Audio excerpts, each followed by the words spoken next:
Nemusíš tomu věřit. Kdysi se svešel semhle. Zvedl jsem tě a řekl tvý mámě, tohle dítě bude nejlepší na světě. Tenhle kluk bude lepší, než si umíme představit. A ty srostl a prospíval. Žasli jsme nad tebou, každý den byl malej zázrak. Pak nastal čas osamostatnit se, vykročit do světa sám za sebe. Jenže někde na té cestě ses změnil. Nebyl jsi sám sebou. Od lidí kolem si nechal nakukat, že nejsi tak dobrý. Když bylo ještě hůř, začal si hledat vinu jinde, ve velkým stínu. Řeknu ti něco, co už víš.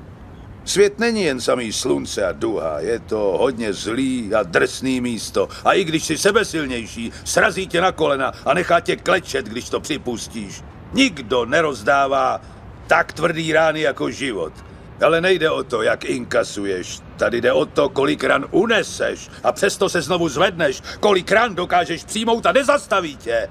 Jenom tak se vítězí. Chce to znát svoji cenu a jít houževnatě za svým, ale musíš umět snášet rány a ne si stěžovat, že nejsi tam, kde jsi chtěl a ukazovat na toho nebo na toho, že to zavinili. To dělají zbabělci a to ty nejsi. Jsi lepší, pamatuj.